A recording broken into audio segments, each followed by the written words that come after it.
Je vais briller, briller, briller, briller comme mon Maître Jésus. Bienvenue sur Lumière du Monde, un programme d'édification à travers lequel nous exerçons notre influence en tant que lumière de ces mondes.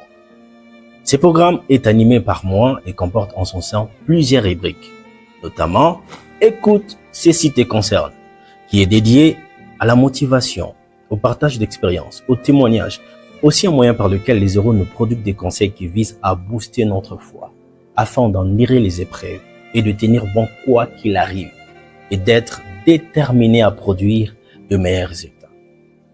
Après vient la rubrique qu'on appelle une vérité scripturaire. Ici, nous traitons les questions de la Bible qui prêtent à confusion, c'est-à-dire qui manquent de clarté, en donnant une réponse qui est fondée sur les Écritures, afin d'abattre les forteresses et de rectifier les hérésies. Et cela se passe dans l'amour, avec respect et en toute humilité. Ensuite vient la rubrique Instruction. Le seul but poursuivi ici, c'est bâtir notre foi par une série d'enseignements autour d'une thématique, afin de transformer nos vies, de renouveler notre intelligence. Aussi, pour l'expérimenter et pour la suite, impacter les vies autour de nous. Il est dit dans 1 Samuel chapitre 16, le verset 14, « La main de l'Éternel se retira de Saül qui fut tourmenté par un esprit mauvais venant de l'Éternel. » Ouf! Ce texte a subi plusieurs interprétations. Et la question qui se pose est la suivante. Dieu cohabite-t-il avec le mauvais esprit? Comment Dieu peut-il envoyer un mauvais esprit? Et la dernière question qui se pose, c'est quelle est sa vraie signification d'après les textes originaux? Eh bien, Dieu a prévu une réponse pour nous. Aidez-moi ici à accueillir l'évangéliste Freddy Mayala dans la rubrique Une vérité scripturaire. Shalom famille, que la paix du Seigneur soit avec vous. Nous sommes encore ensemble dans notre programme Lumière du Monde et notre rubrique Vérité scripturaire. C'est une opportunité qui nous a été donnée. Nous remercions le pasteur Nathan et tous les bien-aimés qui partagent sur cette plateforme, bien-aimé Kobi et bien-aimé Baruch. Chers frères et sœurs, nous voulions toucher un point ici dans un texte qui porte à confusion parmi les milieux chrétiens et aussi non chrétiens. C'est dans 1 Samuel 16, verset 14. Et pour ce faire, nous voudrions donner un conseil à tous les prédicateurs et aux chrétiens en général. Si vous voulez étudier un texte et vous voulez prêcher, s'il vous plaît, ayez une concordance et vérifiez dans 2 versions ou 3 versions. Ça va vous donner une idée du texte et vous allez éviter la confusion ou les erreurs quelque part, si vous n'avez pas la possibilité d'étudier l'hébreu ou le grec. Alors, ce texte, c'est, comme je dis, 1 Samuel 16, verset 14. Nous commençons par le verset 13. La Bible nous dit ceci dans les textes. Samuel prit la corne d'huile éloignée au milieu de ses frères. L'Esprit de l'Éternel saisit David à partir de ses jours et dans leur chute. Samuel se leva et s'en alla à Rama. L'Esprit de l'Éternel se retira de Saül, qui fut agité par un mauvais esprit venant de l'Éternel. Les serviteurs de Saül lui dirent, voici un mauvais esprit de Dieu t'agite. Ça c'est la version Louis II. Lisons la version Darby. Et Samuel prit la corne d'huile éloignée au milieu de ses frères. Et l'Esprit de l'Éternel saisit David depuis ces jours-là et dans la chute.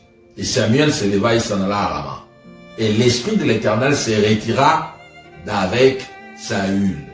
Un mauvais esprit envoyé par l'Éternel le troublait. Et les serviteurs de Saül lui dirent, tu vois qu'un mauvais esprit envoyé des dieux te trouble. Ça c'est notre texte. Donc nous avons venant d'eux et envoyé par. Alors si nous regardons la version Louis II, c'est là où plusieurs d'entre nous se disent, oh, donc Dieu a aussi des esprits mauvais qu'il cache et qu'il peut utiliser à bon escient, qui reste avec lui, il peut commander, il peut dire fais ceci, fais cela. Mais quand nous regardons dans les textes originaux, Darby nous dit, c'est pas venant de, mais envoyé par l'Éternel. Ça nous donne la lumière sur les textes. Donc je peux m'arrêter là, c'est bon déjà. Je peux m'arrêter là, c'est bon déjà. Alors, quand nous venons dans la parole de Dieu, nous devons avoir la conscience, l'honnêteté spirituelle et intellectuelle de trouver la vérité. Car vous connaîtrez la vérité, cette vérité que vous connaissez vous affranchira. Si vous êtes ignorant dans un domaine, vous êtes ignorant. Mais si vous connaissez quelque chose dans un domaine particulier, vous êtes libre dans ce domaine. C'est très important, chers frères et sœurs. C'est comme ça que Dieu veut que nous soyons des étudiants de la Bible. Alors, le contexte est clair ici. Deux rois ne peuvent pas régner dans un même royaume. Saül a péché, Dieu l'a écarté et Dieu introduit David. Les serviteurs de Saül ont compris le message. Ils ont dit, c'est Dieu qui est en train d'agir ici, chef. Ce n'est pas quelqu'un d'autre, c'est Dieu lui-même qui est en charge. C'est son esprit qui agit. D'ailleurs, il a envoyé un mauvais esprit pour te tromper. Voyons un peu le texte hébraïque. Qu'est-ce que le texte en hébreu nous donne comme lumière? En hébreu, nous avons des propositions qu'on a utilisées, envoyées de, venant de. Nous avons ça en hébreu. Certainement, lui, c'est quand les autres ont mal traduit. Le premier ou la première préposition, c'est min, mini, ou miné, ou miné. Cette préposition, en français, signifie sur, à cause de, par, à partir de, dans, depuis, sur, avec, je me répète, au-dessus de, en raison de. La deuxième préposition qui se suit le de, c'est eth, haïf, à côté de. Maintenant, quand vous faites la traduction, si vous n'êtes pas prudent, vous allez faire comme le second. Mais le texte ne dit pas ça. C'est l'honnêteté intellectuelle et spirituelle. C'est quoi une proposition? Une proposition, c'est un mot invariable qui relie deux idées ou éléments dans une même phrase. Et nous donne le rapport entre ces deux éléments-là.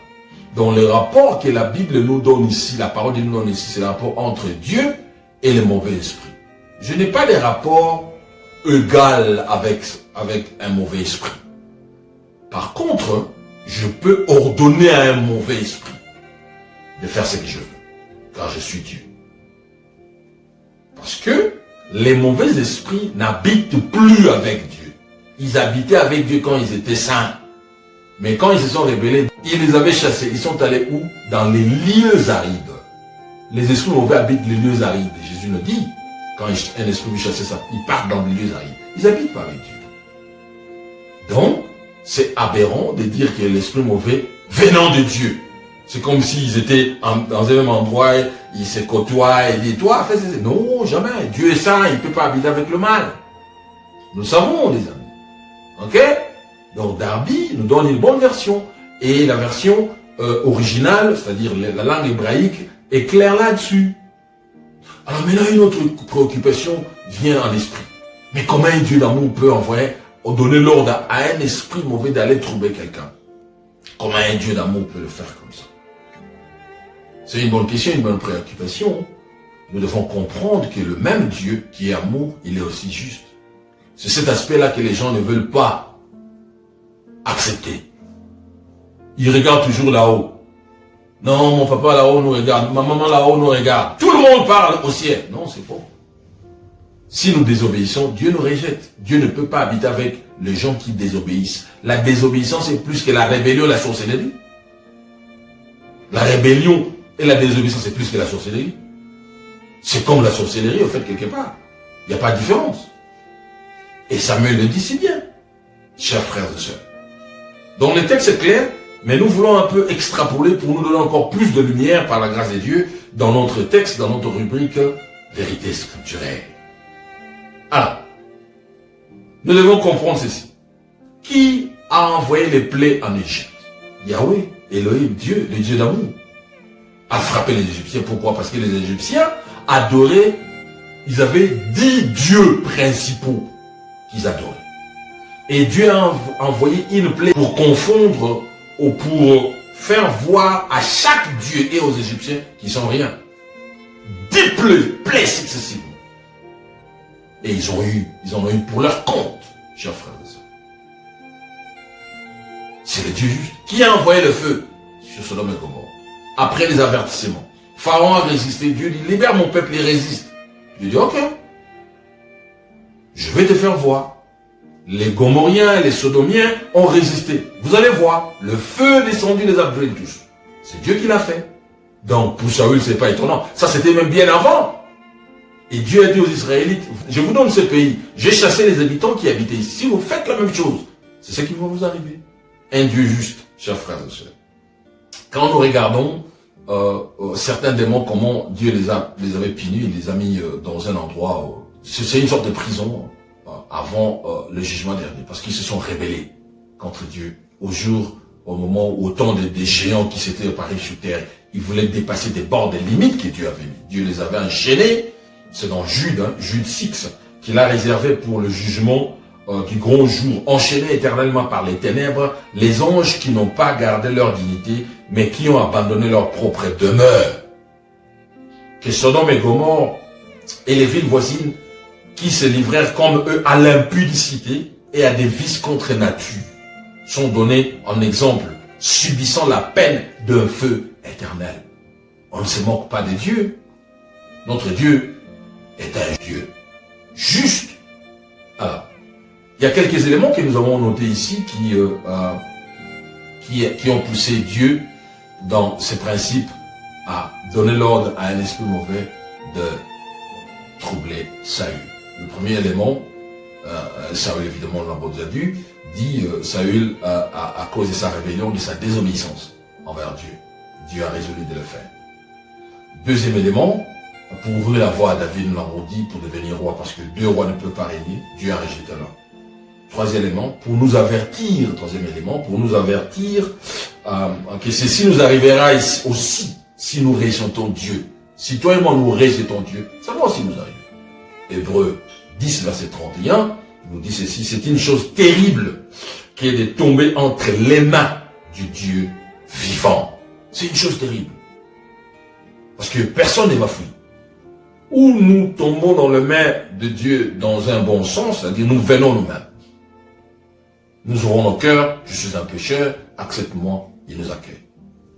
Si nous refusons, nous allons tomber comme une feuille, comme un fruit mûr dans ses mains, parce qu'il n'y a pas un autre endroit. Il est le souverain, c'est lui le créateur des cieux et de la terre.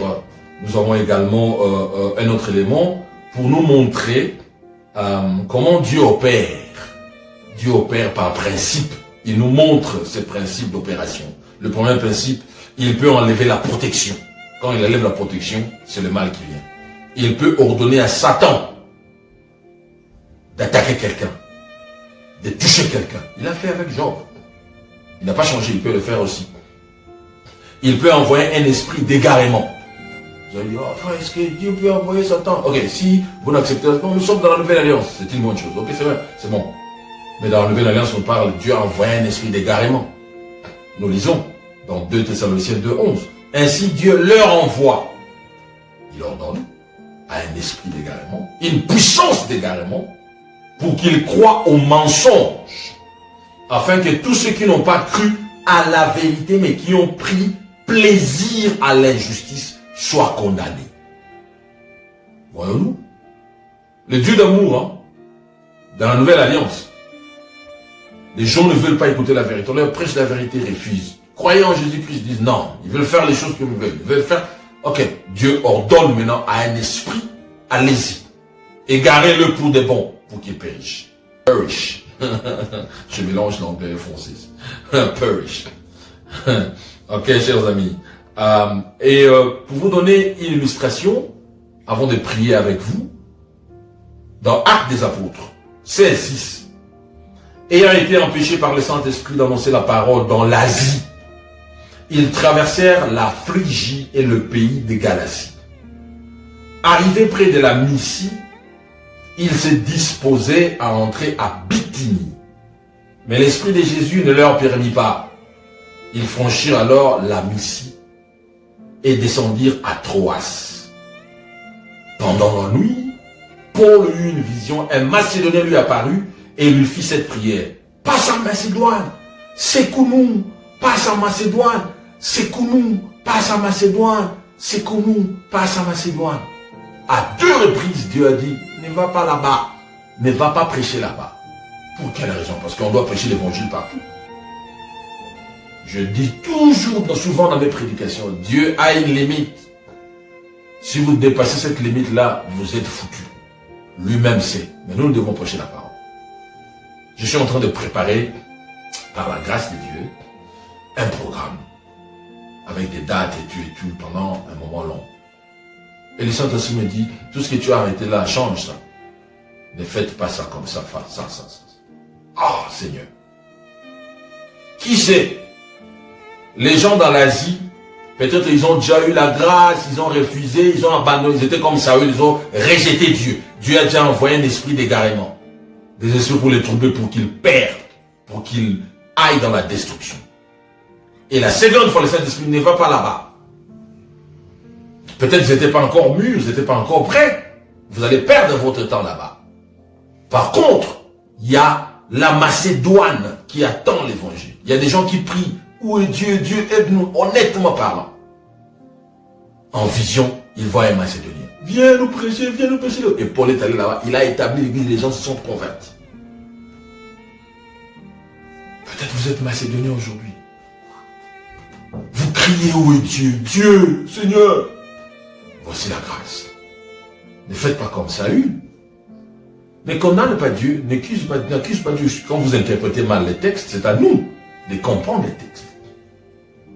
Parce que ces gens, à ce temps-là, ne parlaient pas français, ne parlaient pas anglais, ne parlaient pas lingala ou yoruba ou quoi que ce soit. Ils parlaient hébreu, c'était logique qu'ils écrivent en hébreu. Ils parlaient grec, c'était logique qu'ils écrivent en grec. Et c'est à nous de comprendre. Nous faisons des efforts pour comprendre certaines langues parce que ça y va pour notre bénéfice, travail, ainsi de suite. Mais quand c'est pour l'éternité, nous disons non, Dieu devait faciliter les choses.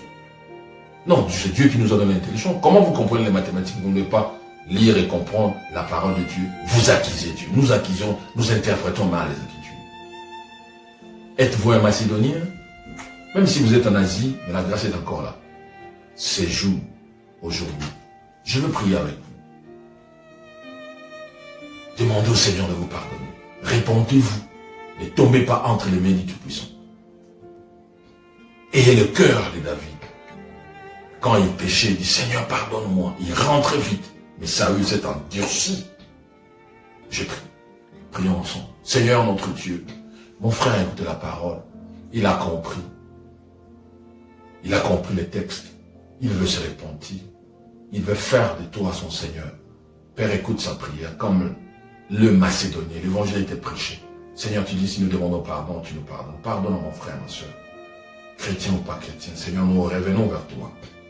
Seigneur, mon frère veut faire de toi ton Seigneur. Seigneur, aide-nous. Et merci pour la grâce et ton amour, ta bonté. Je prie pour que cela soit accordé. Dans le nom de Jésus, nous avons ici prié. Amen. Bye bye.